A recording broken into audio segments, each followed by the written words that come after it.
నీ సన్నిధి మాతో కూడా రాని ఎడల మమ్మల్ని ఇక్కడ నుండి పంపకము. మొదటిగా సన్నిధి అంటే దేవుడు ఎక్కడ ఉంటారో అక్కడ సన్నిధి. అలానే దేవుని ముఖము, దేవుని ముఖ కాంతి, అది కూడా సన్నిధి. దేవుడు మనకి తోడుగా ఉండడము సన్నిధి. మొత్తానికి చివరికి ఏంటంటే ఆయన ఎక్కడ ఉంటే అక్కడ సన్నిధి. ఈరోజు నేను ఒక ప్రశ్న అడగదలుచుకున్నాను. మీరు ఇక్కడ దేవుని సన్నిధిలో ఉన్నారు, ఓకే, కానీ బయటకు వెళ్తే దేవుడు మీకు తోడుగా ఉంటున్నాడా? మీరు అడుగుతున్నారా, దేవా నీ సన్నిధి మాతో రాని ఎడల మేము వెళ్ళము, లేదా నీ సన్నిధి మాతో రాని ఎడల మేము ఈ పనికి వెళ్ళము, ఈ పని చేయము అని అడుగుతున్నారు? రోజు ప్రయాణాలు చేసే ముందు దేవా నీ సన్నిధి మాతో కూడా రాని ఎడల మేము వెళ్ళము అని అడుగుతున్నారా? మోషేని చూసినట్లయితే నీ సన్నిధి మాతో కూడా రాని ఎడల మమ్మల్ని ఇక్కడ నుండి పంపకు. ఆయన సన్నిధి ఎంత ప్రభావము గలది, ఆయన సన్నిధి ఎంత విజయవంతము గలది. ఇక్కడ మోషేని చూసినట్లయితే అక్కడ పైన వచనంలో మోషే యెహోవాతో ఇట్లా నేను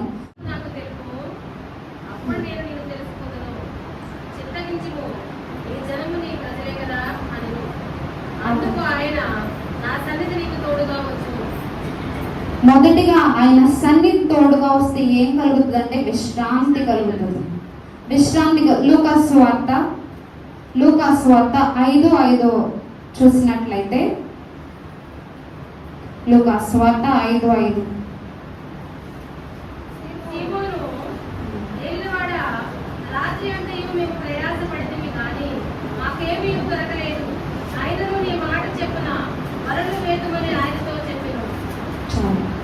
రాత్రంతయు శ్రమ పడినా రాలేదు ప్రభు జయము, రహదారులు వెదకినను రాధాయను ప్రతిఫలము.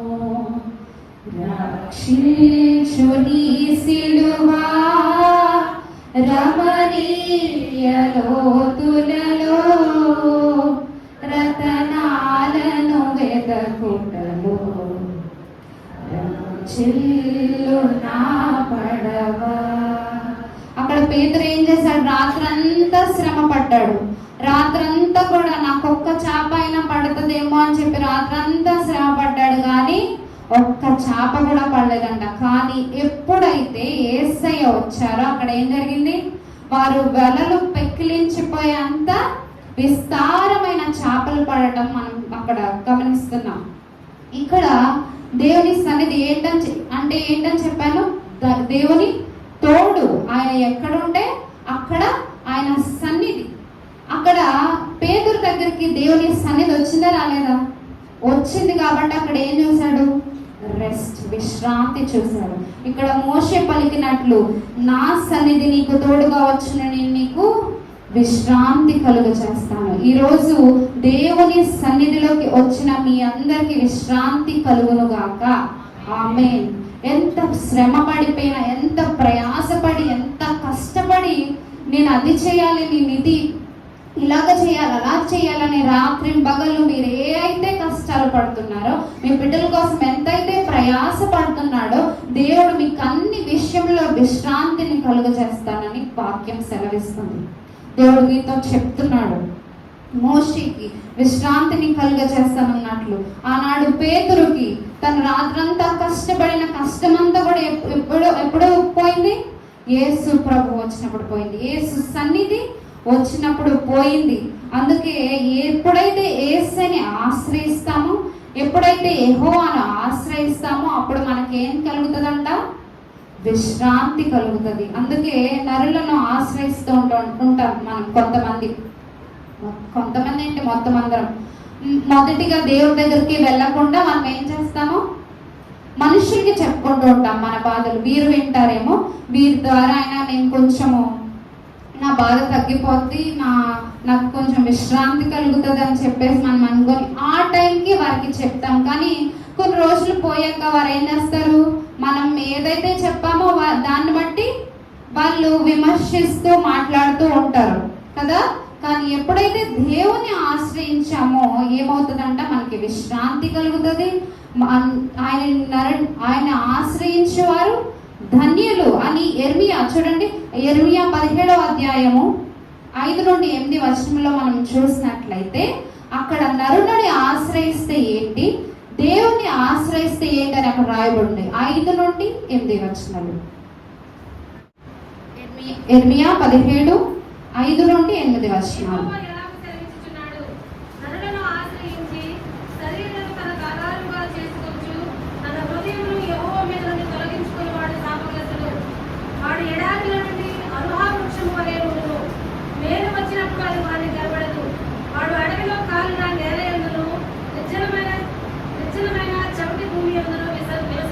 చాలు చూడండి, అక్కడ మనుషుల్ని ఆశ్రయిస్తే ఎలా ఉంటుందంట జీవితము. నరులను ఆశ్రయించి శరీరులను తనకు ఆధారంగా చేసుకొనొచ్చు, తన హృదయమును యెహోవా మీద నుండి తొలగించుకొని. మనం ఎప్పుడైతే దేవుని ఆశ్రయించకుండా నరులను ఆశ్రయిస్తామో మనం అప్పుడే ఏమవుతామంట, శాపగ్రస్తులుగా మారబడతాము. అలానే వాని జీవితము ఎలాగుంటది, ఎడారిలో ఉన్న మొక్క, అసలు దానికి ఒక చిగురు వస్తుందా, దానికంటూ ఒక మంచి వైభవం ఉంటుందా, దానికి ఒక చూడండి చెట్లు చిగురిస్తూ ఉంటే మనం చూసి దాన్ని ఆనందపడతామా లేదా, అబ్బా చూడు ఎంత బాగున్నాయో అని చెప్పి. కానీ ఎడారిలో వృక్షాలు దానివల్ల ఒక ఉపయోగం ఉంటుందా, దానికి వచ్చే ఫలం వల్ల అసలు ఫలం వస్తుందా? ఎడారి మధ్యలో ఎండిపోయిన మొక్కకి దానివల్ల ఎటువంటి యూజ్ ఉండదు. అలానే ఎప్పుడైతే నరులను ఆశ్రయిస్తామో వారి వల్ల ఎటువంటి ఉపయోగము కూడా ఉండదు. వారి జీవితము ఎండిపోయిన జీవితము వల్లే ఉంటుందంట.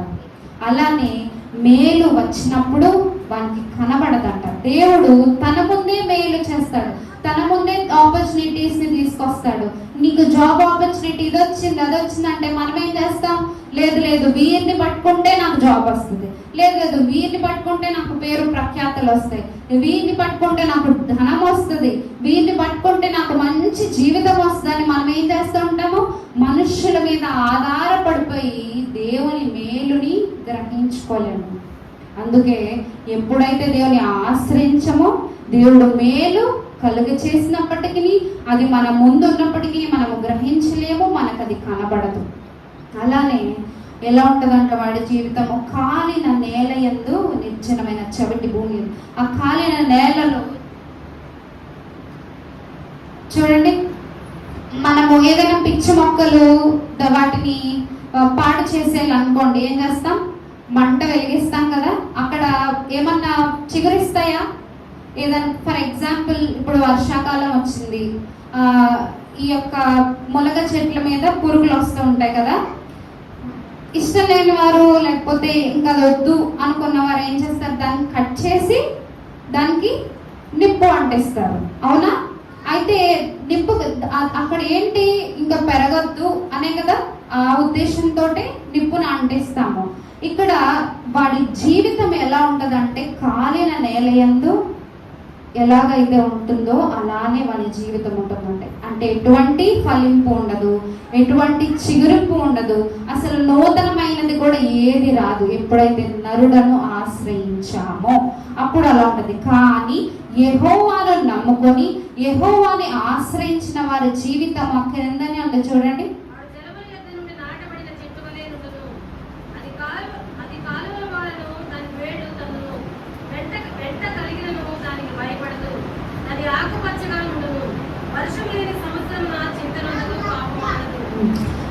యెహోవాను నమ్ముకున్న వాడు ఎవరంట, ధన్యుడు. యెహోవాను నమ్ముకున్న వారు ధన్యుడు, దే ఆర్ బ్లెస్డ్ అని వాక్యం. అంటే దేవుడు సెలవిస్తున్నాడు, యెహోవా వానికి ఆశ్రయముగా ఉండును. నేను మొన్నటి దినమందు ఒక కాలేజ్కి వెళ్ళాను. అక్కడ చాలా పెద్ద పెద్ద చెట్లు, పెద్ద పెద్ద ఎప్పటి నుంచో ఉన్న చెట్లు, అయితే రకరకాల పక్షులు అక్కడ ఉండడం జరిగింది. అయితే నేను వాటిని చూసి చాలా సంతోషపడుతున్నాను. అబ్బో ఈ రకం నేను ఇలాగ ఎప్పుడు చూడలేదు అని చెప్పి నేను కూర్చొని అలా చూస్తూ ఉండగా ఒక పక్షి తన రెక్కను, పెద్ద రెక్క ఇలా కవర్ చేసింది. ఇదేంటి మనం ఫోటో తీద్దామని చెప్పేసి దాని దగ్గరికి వెళ్ళినప్పుడు దాని పక్కన ఇంకొక పక్షి ఉంది, దాన్ని కవర్ చేస్తుంది. ఆయన రెక్కల క్రింద నీకు ఆశ్రయం కలుగును అని 91వ కీర్తనలో ఉంది కదా. అది చూడగానే నాకు ఆ వాక్యమే గుర్తొచ్చింది. అంటే ఎంత ప్రొటెక్ట్ చేస్తుంది. మొదటిగా ఏ హాని అయినా లేకపోతే ఏ వర్షమైనా ఏ ఎండ అయినా రావాలంటే తన రెక్కను దాటుకొని రావాలి, అవునా? అలానే ఏ కీడు అయినా ఏది అయినా కానీ దేవుని దాటుకొనే మన దగ్గరికి రావాలి. ఈరోజు దేవుని ఆశ్రయించిన నరుడు ధన్యుడు. ఆయనని ఆశ్రయంగా చేసుకున్న మనకి ఎటువంటి కీడు, ఎటువంటి హాని, ఏ అపాయము, ఏ ఆపద రాదు. ఒకవేళ అది వచ్చినప్పటికీ దేవుడు దాని నుండి విడిపిస్తాడు. ఈరోజు మన జీవితంలో ఎన్నో అపాయాలు కలుగుతూ ఉంటాయి, ఎన్నో ఇబ్బందులు, ఎన్నో కష్టాలు. ఏంటి ప్రభువా ఈ జీవితం అన్న సిచ్యువేషన్స్లోకి వెళ్ళిపోతూ ఉంటాము. కానీ దేవుడు నమ్మదగిన వాడు. ఆయనని ఆశ్రయించిన నరులు ధన్యులు. ఆయన ఆశ్రయించిన వారిని ఆయన విడిచిపెట్టే దేవుడు కాదు. అలానే దేవుని ఆశ్రయించిన వారి జీవితము ఇలాగా ఉంటుందంట. జలముల యొద్ద నాటబడిన చెట్టు వలె నుండును. మన కాలువల చుట్టూ చెట్లు చూసారా? అవి ఎప్పుడైనా ఎండిపోవడం మనం చూసామా? అవి ఎప్పుడు చిగురుస్తూ ఉంటాయి, ఎప్పుడు మంచి వైభవము కలిగి ఉంటాయి. వాటిని చూడగానే ఒక ప్రశాంతమైన ఫీలింగ్ వస్తుంది. వాటికి ఎవరు దగ్గరికి వెళ్ళి మొక్కలకి నీళ్లు పొయ్యరు, అవునా? ఎవరైనా పట్టించుకుంటారా? అసలు రోడ్డు పక్కన ఉన్న మొక్కలకి ఎవరైనా పట్టించుకుంటారా? ఎందుకంటే వాటికి ఎక్కడ నుండి వస్తుంది? కాలువల దగ్గర నుంచి దానికి కావలసినంత అది వస్తుంది. అలానే దానివల్ల తుఫాను వచ్చినప్పటిని కూడా ఆ చెట్లు ఒగ్గుతాయి. తాడి చెట్టును మనం చూసాం కదా అందరము. తాడి చెట్టు యొక్క తుఫాన్ వచ్చినప్పుడు వంగాల్సినంత కూడా బాగా కిందకి వంగుతుంది. కానీ తుఫాను తగ్గిన వెంటనే యథాస్థానానికి వస్తుందా? అలానే అది పడిపోతుందా? పడదు. అలానే మనం కూడా దేవుని ఆశ్రయించిన వారు కూడా అలా శ్రమలు వచ్చినప్పుడు అలా కిందకి వెళ్తారు. కానీ దేవుణ్ణి బట్టి, దేవుని ఆశ్రయమును బట్టి తిరిగి యథాస్థానానికి వస్తాయి. వాటి యొక్క వేళ్ళు లోపలికి తన్నుకొని బలముగా, దృఢముగా ఉంటాయి. వర్షము లేనప్పుడు, అంటే కరువు వచ్చినప్పుడు, పరిస్థితులన్నీ తారుమారు అయిపోయినప్పుడు, ప్రతికూల పరిస్థితులు ఉన్నప్పుడు వారి జీవితం ఎలా ఉంటుందంట? చింతనందదు, కాపు మానదు. వారు ఫలిస్తూనే ఉంటారు, ఫలింపు కలుగుతుంది. అలానే దేవుని సన్నిధి ఎప్పుడైతే ఉంటుందో ఇలాగా ఉంటుందంట.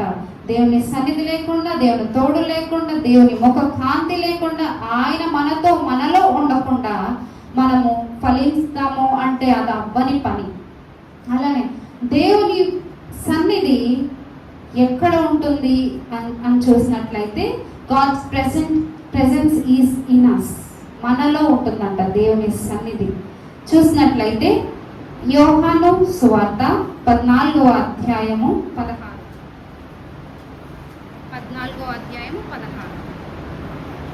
నేను తండ్రిని వేడుకొందును, నీ యొద్ద ఎల్లప్పుడూ ఉండకై ఆయన వేరొక ఆదరణకర్తను, అనగా సత్య స్వరూపియకు ఆత్మను మీకు అనుగ్రహించును. నేను తండ్రిని వేడుకొందును, మీ యొద్ద ఎల్లప్పుడూ నుండుటకై ఆయన వేరొక ఆదరణకర్త, అనగా సత్య స్వరూపియకు ఆత్మ మీకు అనుగ్రహించును. లోకము ఆయనను చూడదు. చూసినట్లయితే ఎక్కడుంది ఈ ఆత్మ? ఎక్కడుంది? మనలో ఉంటుందంట. ఈ ఆత్మ, పరిశుద్ధాత్మ మనలో ఉంటుంది. అలానే ఎక్కడ ఉంటుందంట? దేవుని సన్నిధి మనలో ఉంటుందంట. ఈ రోజు ఎంత మందిలో పరిశుద్ధాత్ముడు ఉన్నాడు? ఎంత మందిలో చాలా మందిలో చూడండి, వారికి దేవుడు పరిశుద్ధాత్మను అందరికీ అనుగ్రహించాడు. కానీ మనం ఏం చేస్తూ ఉంటామంటే, మనం చేసే సొంత పనుల వల్ల పరిశుద్ధాత్ముడు మనలోంచి వెళ్ళిపోతాడు. నీలో పరిశుద్ధత, మనలో పరిశుద్ధత లేకపోతే ఎలాగ దేవుడు మనలో నివసిస్తాడు? ఉండడు. కాబట్టి దేవుని ప్రెజెన్స్ ఎక్కడ ఉంటుందంటే మనలో ఉంటుంది. మొట్టమొదటిగా మనలో దేవుని యొక్క సన్నిధి ఉంటుందంట. కానీ మనము మన ఇష్టానుసారమైన జీవితమును జీవిస్తూ, దేవునికి అయిష్టంగా జీవిస్తూ ఉన్నట్లయితే మనలో పరిశుద్ధాత్ముడు ఉండదు. అలానే ఆయన సన్నిధి కూడా ఉండదు. మన శరీరము ఏంటది? దేవుని ఆలయమై ఉన్నది. అంటే ఆలయం అంటే ఏంటి? దేవుడు ఎక్కడుంటారు? సన్నిధి. అది ఆయన ఎక్కడుంటే అక్కడ సన్నిధి. మన శరీరంతో మన సొంత పనులు మన ఇష్టం వచ్చినట్లు చేస్తూ, ఇష్టానుసారంగా తాగుతూ, ఇష్టానుసారంగా తిరుగుతూ ఉన్నట్లయితే దేవుడు మనతో ఎలా ఉంటాడు? మనలో ఎలా ఉంటాడు? ఉండడు. మొన్న కాలేజ్కి వెళ్ళానని చెప్పాను కదా, ఆ యొక్క కాలేజ్కి మేము తినడానికి ఒక చోటకి వచ్చి, ఆ పని అయ్యాక ఒక చోటకి వచ్చినప్పుడు క్యాంటీన్కి వచ్చాం. క్యాంటీన్కి వచ్చినప్పుడు అక్కడ కొంతమంది అబ్బాయిలు ఒక రౌండ్గా కూర్చొని వారు సిగరెట్ కాలుస్తున్నారు. తల్లిదండ్రులకి తెలుస్తా అసలు? వారి తల్లిదండ్రులు ఏమనుకుంటున్నారు? ఓకే, నా బిడ్డ ఎంజాయ్ చేస్తున్నాడని అనుకుంటారు. కాలేజ్ అంటే ఓన్లీ స్టడీసే ఉండవు కదా, మిగతావి మామూలుగా ఎంజాయ్ చేస్తారు. కానీ తల్లిదండ్రులకి తెలుసా బిడ్డ ఇలాగా సిగరెట్ కాలుస్తున్నాడనో, లేకపోతే మందు తాగుతున్నాడనో, లేకపోతే ఈ అమ్మాయితో తిరుగుతున్నాడు, అబ్బాయిలతో తిరుగుతున్నాడు, ఇవేం తెలియదు. అక్కడ అబ్బాయి ఇంత చిన్నవాడు, అబ్బాయి వారు ఇష్టం వచ్చినట్లు వారు త్రాగుతూ, వారు కాలేజ్ లోపలికి కూడా వెళ్ళరు. వారు అక్కడే బయట నుంచొని వారు ఆ పని చేస్తూ ఉంటారు. వాళ్ళ దేహాన్ని వారే పాడు చేసుకుంటారు. వాళ్ళలో పరిశుద్ధాత్ముడు ఉంటాడా? ఖచ్చితంగా ఉండడు. కానీ ఇవన్నీ ఎవ్వరు చూడట్లేదు. నా హృదయంలో ఆలోచనలు ఎవరు చూస్తారు? నా మనసులో ఆలోచనలు ఎవరికి తెలుసు అని అనుకుంటే ఆయన మన అంతరంగములు ఎరిగిన దేవుడు. అవునా? ఆ ప్రతి ఒక్కటి దేవునికి తెలుసు. కాబట్టి జాగ్రత్తగా మనల్ని మనం కాపాడుకుంటూ, మన హృదయమును కాపాడుకుంటూ మనం జాగ్రత్తగా బ్రతకవలసిన వారిగా ఉన్నాము. దేవుని ప్రెజెన్స్, దేవుని సన్నిధి ఎవరిలో ఉంటుందంటే, ఎవరిలో అయితే పరిశుద్ధాత్ముడు ఉంటాడో వారిలో ఉంటుంది. మీలో పరిశుద్ధాత్మ ఉంటే దేవుని సన్నిధి మీలో ఉంటుంది. అలానే దేవుని సన్నిధి మనతో ఉంటుందంట. దేని ద్వారా? ఆయన యొక్క ప్రేమ ద్వారా. యోహాను సువార్త 14వ అధ్యాయము 23వ వచనం. యోహాను సువార్త 14వ అధ్యాయము 23వ వచనం. యేసు, ఒకడు నన్ను ప్రేమించిన యెడల వాడు నా మాట గైకొనును, అప్పుడు నా తండ్రి వారిని ప్రేమించును, మేము వారి యొద్దకు వచ్చి వారి యొద్ద నివాసము చేతుము. నన్ను ప్రేమింపని వాడు నా మాటలు గైకొనడు. మీరు వినుచున్న మాట నా మాట కాదు, నన్ను పంపిన తండ్రిదే. ఒకడు నన్ను ప్రేమించిన ఎడల వాడు నా మాట గైకొనును, అప్పుడు నా తండ్రి వాడిని ప్రేమించును. మేము వాని యొద్దకి వచ్చి వాని యొద్ద నివాసము చేస్తారని చెప్పేసి వాక్యం సెలవిస్తుంది. ఎప్పుడు దేవుడు మనతో నివాసం చేస్తారు? ఎప్పుడైతే దేవుని ప్రేమించాము. దేవుని ప్రేమించకుండా మొదటిగా మీరు చూస్తుంది ఏంటి? చాలా మంది చూసేది ఫోన్స్. మొదటిగా మీరు చేసేది ఏంటో అదే మీరు ఎక్కువగా ప్రేమిస్తున్నారు. ఏదైతే ఎక్కువగా ఆలోచిస్తున్నారో అదే మీరు ఎక్కువగా ప్రేమిస్తున్నారు. అదే మీ జీవితంలో విగ్రహము. కానీ ఎప్పుడైతే దేవుని ప్రేమించి, దేవుని మీ ఆలోచనలో దేవుడు ఉన్నట్లయితే, మీరు చేసే పనిలో దేవుని గుర్తు చేస్తున్నట్లయితే మీరు ఏం చేస్తున్నట్లు? దేవుని ప్రేమిస్తున్నట్లు. ఎప్పుడైతే దేవుని ప్రేమిస్తారో ఏమవుతుందంట? ఆయన యొక్క సన్నిధి మనతో, ఆయన మనతో నివాసము చేస్తాడు, మనతో ఉంటారంట. ఆయన యొక్క సన్నిధి మనతో ఉంటుంది, ఆయన యొక్క ప్రెజెన్స్ మనతో ఉంటుంది ఎప్పుడైతే దేవుని ప్రేమించామో. అలానే మత్తయి సువార్త 18వ అధ్యాయము 20వ వచనం. మత్తయి సువార్త 18:20. ఇద్దరు ముగ్గురు నా నామమున ఎక్కడ కూడి ఉందరో అక్కడ నేను వారి మధ్యన ఉందని చెప్పాను. ఎక్కడైతే ఇద్దరు ముగ్గురు నా నామమున కూడి ఉంటారో అక్కడ ఆయన ఉంటారని వాక్యం సెలవిస్తుంది. ఇక్కడ ఇద్దరు కాదు, ముగ్గురు కాదు, ఇంకా చాలా మందినే ఉన్నాము. అయితే ఇక్కడ దేవుని సన్నిధి ఉందా లేదా? ఉందా లేదా? ఉంది. ఆయన ఇక్కడ ఉన్నారు. మన ఇష్టానుసారంగా మనము ఆలోచిస్తే కుదరదు. చాలా మంది ఏంటంటే ఇక్కడ ఉంటామో కానీ ఇంట్లో స్టవ్ ఆపామో లేదో, లేకపోతే అవి ఆ పనులు అయ్యాయో లేవు, కూర ఉడికిందో లేదో, అది చేసామో లేదో, ఇది చేసామో ఇవన్నీ జ్ఞాపకం ఉంచుకుంటాం. దేవుడు ఇక్కడ ఉన్నాడు అనే విషయం మర్చిపోతాం. కానీ ఎక్కడైతే ఇద్దరు ముగ్గురు నా నామమున కూడి ఉన్నారో అక్కడ నేనున్నానని సెలవిచ్చాడు కదా. దేవుడు ఇక్కడ ఉన్నాడు కదా, అందుకు భయముతో, భక్తితో, వణుకుతో మనం ఇక్కడే మన మైండ్ అంతా ఇక్కడ పెట్టాలి, ఆయన సన్నిధిలో పెట్టాలనే జ్ఞాపకము చాలా మందిలో ఉండదు. జ్ఞాపకం ఉంచుకోవాలి. ఎక్కడైతే ఆయన సన్నిధి, నాట్ ఓన్లీ చర్చ్ లోనే కాదు, మీరు బయట ఎక్కడ కూడి ఆయనను కూర్చి ప్రార్థన చేసినా, ఎక్కడ ఆయన పాటలు పాడినా, ఇద్దరు ముగ్గురుగా ఉండి ఆయన ఎక్కడ ఉంటే అక్కడ, చర్చ్ అని అక్కడ మెన్షన్ చేయలేదు కానీ ఎక్కడుంటే అక్కడ ఆయన సన్నిధి ఉంటుందంట. అలానే చివరిగా ప్రకటన 21:3-4, 21వ అధ్యాయము 3-4. ఇదిగో దేవుని నివాసము మనుషులతో కూడా ఉన్నది. ఆయన వారితో కాపురముండును. వారు ఆయన ప్రజలయ్యుందురు. దేవుడు తానే వారి దేవుడయ్యుండి వారికి తోడయ్యుండును. ఎక్కడ మొత్తం అంతా అయిపోయాక, ఆయన రాకడ ఇదంతా కూడా అయిపోయాక మనతో ఎవరు నివాసం చేస్తారు? ఎట్ లాస్ట్ ఆయన మనతో నివాసం చేస్తాడు. మనుషులతో కూడా ఉన్నది. ఇదిగో దేవుని నివాసము మనుషులతో కూడా ఉన్నది. ఆయన వారితో కాపురముండును. వారు ఆయన ప్రజల యందురు. దేవుడు తానే వారి దేవుడై యుండి వారికి తోడై ఉండును. ఇదంతా ఎప్పుడంట? చివరిలో. ఈ ముందు చెప్పాను కదా, ఎప్పుడైతే పరిశుద్ధాత్ముడు మనలో ఉంటాడో, ఎప్పుడైతే దేవుని ప్రేమను బట్టి మనం దేవుని ప్రేమిస్తే ఆయన సన్నిధి మనతో ఉంటుంది. అలానే మన మధ్య ఎక్కడైతే ఇద్దరు ముగ్గురు కూడి ఆయన నామమున ఉంటారో, ఆయన నామం బట్టి ఉంటారో, వారిలో సన్నిధి. ఇవైతే చేసినట్లయితే, ఇవన్నీ ఉన్నట్లయితే చివరికి ఎక్కడ ఉంటామో? దేవుని సన్నిధిలో, నిత్యమైన రాజ్యములో, ఎప్పుడు ఆయన సన్నిధిలో ఉండే భాగ్యము మనకు కలుగుతుంది. ఫస్ట్ థింగ్ ఇవన్నీ ఉన్నట్లయితే ఇదే జరుగుతుంది. యాకోబు పత్రిక 4వ అధ్యాయము 8వ వచనం. దేవుని యొద్దకు రండి, అప్పుడు ఆయన మీ యొద్దకు వచ్చును. పాపులారా, మీ చేతులను శుభ్రము చేసుకోండి.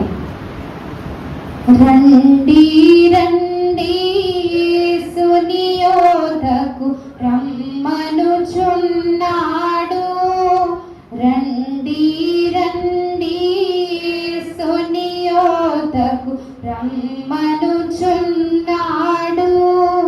ప్రయాసపడి భారము మోయువారలు, ప్రయాసపడి భారము మోయువారలు, ప్రభుని చెంతకు పరుగిడి వేగమే, ప్రభుని చెంతకు పరుగిడి వేగమే.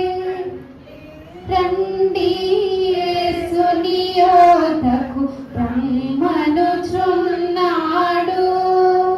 ఫస్ట్ ఎవరు వెళ్ళాలి? ఆయన రావాలా, మనం వెళ్ళాలా? మనం ఆయన దగ్గరికి వెళ్తే అప్పుడు ఆయన మన దగ్గరికి వస్తారు. మొదటిగా మీరు సన్నిధికి, మీరు ఆయన కోసం వచ్చారు కదా, ఖచ్చితంగా దేవుడు మీ కోసం వస్తారు. ఏ విషయంలో అయినా కానీ దేవుని కొరకు మొదటిగా మనం వచ్చినట్లయితే ఆయన మన కొరకు వస్తారు. అలానే నెక్స్ట్, ఎప్పుడు ఈ యొక్క సన్నిధిని మనం ఎక్స్పీరియన్స్ చేస్తాము. అలానే ఈ యొక్క సన్నిధి ఉండటం వలన మన లైఫ్లో మనం ఏం ఎక్స్పీరియన్స్ చేస్తామనంటే పీస్, సమాధానమును ఎక్స్పీరియన్స్ చేస్తాం. సమాధానం మనకు కలుగుతుంది. యోహాను 14వ అధ్యాయము 27వ వచనము. శాంతి మీకు అనుగ్రహించి వెళుచున్నాను, నా శాంతినే మీకు అనుగ్రహించుచున్నాను. లోకం ఇచ్చినట్లుగా నేను మీకు అనుగ్రహించలేదు. మొదటిగా ఏముంటుందంట? సమాధానము, శాంతి, పీస్ ఉంటుంది. ఎప్పుడైతే దేవుడు మనతో ఉంటే మనకేం కలుగుతుంది? సమాధానము కలుగుతుంది. గలిబిలి ఉండదు. ఆ చిరాకు ఈ చిరాకు ఇవేమి ఉండవు. దేవుడు మనతో ఉన్నట్లయితే సమాధానం కలుగుతుంది. ఫిలిప్పి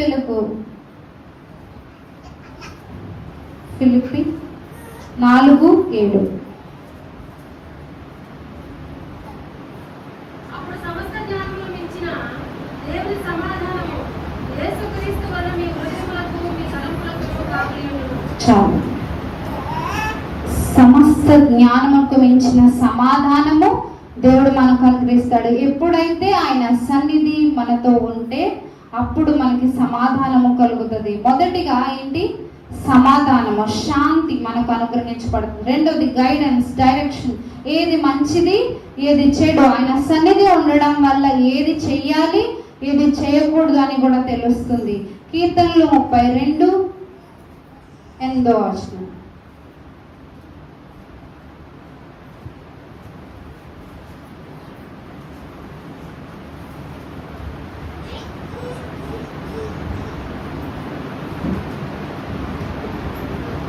నీకు ఉపదేశము చేసెదను, నీవు నడవలసిన మార్గమును నీకు బోధించెదను, నీ మీద దృష్టి ఉంచి నీకు ఆలోచన చెప్పెదను. ఆయన ఎప్పుడైతే మనతో ఉన్నారో మనలో ఉన్నారో మనం ఏ దారికి వెళ్ళాలి ఏం చెయ్యాలి అనేది కూడా ఆయన ఉపదేశిస్తారంట. మనకు మంచి మార్గములు ఆయన తెలియపరుస్తారు. మొదటి సమాధానమును, అలానే ఏ డైరెక్షన్లో వెళ్ళాలి, ఏది మంచిది ఏది చెడు అనేది కూడా ఆయన తెలియజేస్తారు. మూడవది ప్రొటెక్షన్. ఆయన మనల్ని కాస్తారంట, కాపాడతారంట. కీర్తనలు 91 మొత్తము మనం చూసినట్లయితే ఆయన మనల్ని ఎంతలా సంరక్షిస్తున్నారో మనకి తెలుసు. ఆయన ఆశ్రయించిన వారికి ఆయన ఎంత ప్రొటెక్ట్ చేస్తున్నారు. ఇందాక చెప్పాను కదా, ఒక పక్షి ఇంకొక పక్షిని ఎంత ప్రొటెక్ట్ చేస్తున్నా అంటే కనీసము ఇంకొక పక్షి ఉందా అని కూడా అక్కడ తెలియట్లేదు. అంతగా తన కౌగిటిలో ఉంచుకుంది. అలాగే దేవుడు కూడా ఆయన రెక్కల క్రింద మనకి ఆశ్రయము కలుగును. అలానే దేవుని సన్నిధి వలన జాయ్ వస్తుందంట, అంటే సంతోషము కలుగుతుంది. కీర్తనలు 16:11 ఆయన సన్నిధిలో సంపూర్ణ సంతోషము కలదు. ఇక్కడ వచ్చిన మీ అందరికీ సంతోషం ఉందా లేదా? ఆయన సన్నిధికి రావాలి వెళ్ళాలి అని వచ్చిన మీ అందరికీ సంతోషం ఉందా లేదా? ఇంకా అనేక మంది వారి ఇళ్లలోనే ఉన్నారు, వారికి సంతోషం ఉండదు. ఎందుకంటే వారి ఇష్టానుసారమైన జీవితంలో వారి ఇష్టం వచ్చినట్లు దేవుని సన్నిధిని విడిచిపెట్టి వారు జీవిస్తున్నారు. ఓకే, అనారోగ్యంగా ఉంటే అది మనం ఏం చేయలేము. కానీ సర్లే ఈ ఒక్కరోజే కదా, ఆదివారం మొత్తం మండే నుండి సాటర్డే వరకు చాలా ప్రయాసపడుతున్నాం కదా, ఈ ఒక్క సండే మనం రెస్ట్ తీసుకుందాము అని చాలా మంది వారి గృహాల్లో ఉండిపోతారు. కొంతమంది అయితే ఎండ అంటున్నారు, ఎండ ఎక్కువ వచ్చేస్తుందని అంటున్నారు, ఇంకా అనేకమైన సాకులు చెప్తున్నారు. కానీ దేవుడు నేను నిన్ను ఆశీర్వదించిన, ఎందుకంటే నువ్వు నా సన్నిధికి రాలేదు కదా అని ఆ యొక్క సాకు చెప్తే ఎలా ఉంటుంది? మనం భరించలేము. మనము మాత్రం ఎన్నైనా సాకులు చెప్తాం. కాబట్టి ఎప్పుడైతే ఆయన సన్నిధిలో ఉంటే సంపూర్ణ సంతోషము కలదు. ఒక్క దినము గడుపుట 1000 దినముల కంటే శ్రేష్టము. అంత సంతోషం దేవుడు మనకు అనుగ్రహిస్తాడు. అలాగే ఆయన సన్నిధిలో ఉండటం వల్ల మనకి ఏం కలుగుతుంది అంటే బలము కలుగుతుంది, స్ట్రెంగ్త్. యెషయా 40:31.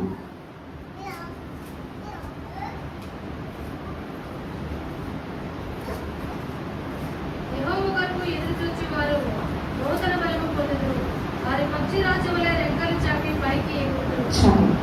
యెహోవా కొరకు చూచువారు ఏం పొందుతారంట? నూతన బలము. వారికి ఎప్పటికప్పుడు బలము దేవుడు అనుగ్రహిస్తారంట. బలమును దేవుడు అనుగ్రహిస్తారు. అలానే రెస్ట్ ని, విశ్రాంతిని కూడా కలుగు చేస్తాడు. మనం మొదటిగా చదివింది 33 నిర్గమకాండము 33:14 దేవుడు ఏం కలుగు చేస్తానన్నాడు? విశ్రాంతిని కలుగ చేస్తాడు అన్నాడు. ప్రయాసపడి భారం మోసుకొంచున్న సమస్త జనులారా నా యొద్దకు రండి, నేను మీకు విశ్రాంతి కలుగ చేస్తాను. ఇక విశ్రాంతి లేక వారి ప్రయాస ఎంతగా కష్టపడుతున్న వారికి ఏ ప్రతిఫలము కలగక ఎంతో బాధపడుతున్నారు. కానీ ఎప్పుడైతే మొదటిగా దేవుని ఆశ్రయించి దేవుని సన్నిధికి వచ్చినట్లయితే మనకేం కలుగుతుందంట? విశ్రాంతి కలుగుతుంది, అలానే విజయము కలుగుతుంది. 1 కొరింథీ 10:13. విజయము రాకముందు ఏం జరుగుతుంది? టెస్ట్ జరుగుతుంది. ఏదైనా ఎగ్జామ్ ద బెస్ట్ రిజల్ట్ రావాలంటే ప్రిపరేషన్ టైం ఉంటుంది. ప్రిపరేషన్ టైం అదంతా కూడా ఎలా ఉంటుందంటే చాలా కష్టంగా, సైలెన్స్గా ఉంటుంది. కానీ ఎప్పుడైతే విజయం వస్తుంది, ఎప్పుడైతే రిజల్ట్స్ వస్తాయో అది చాలా పెద్దగా కనిపిస్తుంది. ఆ యొక్క టెస్ట్ పీరియడ్ అంతా ఎవరికి కూడా కనిపించదు. అలానే దేవుడు మన సహింప కలిగిన దానికంటే ఎక్కువ మనకి శ్రమ కలగనివ్వడంట. అలానే ఆ శ్రమని అనుమతించాక కూడా ఏం జరుగుతుంది? దాని నుండి తప్పించుకోవడానికి కూడా ఆయన మార్గం ఏర్పాటు చేస్తాడు. విజయమును కూడా దేవుడు అనుగ్రహిస్తాడు. మొదటిగా ఏంటి? పీస్, సమాధానము, శాంతిని దేవుడు అనుగ్రహిస్తారు. ఏ డైరెక్షన్లో వెళ్ళాలి? గైడెన్స్ని దేవుడు అనుగ్రహిస్తారు. ప్రొటెక్షన్, కాపుదలని దేవుడు అనుగ్రహిస్తాడు. సంతోషము, బలము, అలానే రెస్ట్, విక్టరీ, జయాన్ని కూడా దేవుడు అనుగ్రహిస్తారు. ఈరోజు దేవుని సన్నిధికి వచ్చిన మనందరికీ కూడా ఇవన్నీ దేవుడు అనుగ్రహించాలి. ఎందుకంటే ఆయన సన్నిధిని వెతికి వచ్చిన మీరందరూ కూడా ధన్యులు. ఆయనను ఆశ్రయించిన నరులు ధన్యులు. కావలసిన వ్యక్తులు మన జీవితంలోంచి వెళ్ళిపోయినప్పుడు ఇంకా ఏది వద్దు, ఇంకా నాకు ఇంకేమీ, దేవుడు కూడా నాకు ఏ సహాయం చేయట్లేదు కాబట్టి నేను ఇంకా దేవుని సన్నిధికి రాను, దేవుని విషయంలో ఏ విషయంలో జోక్యం చేసుకోను అని ఉన్నవారు అక్కడికక్కడే ఉండిపోతున్నారు. కానీ ఎప్పుడైతే ఇంకా అవన్నీ వదిలిపెట్టి దేవుని సన్నిధికి వచ్చినట్లయితే సమస్తము ఆయన మనకు అనుగ్రహిస్తారు. దేవుడు ఈ కొద్ది మాటలు దీవించును గాక. ఆమేన్.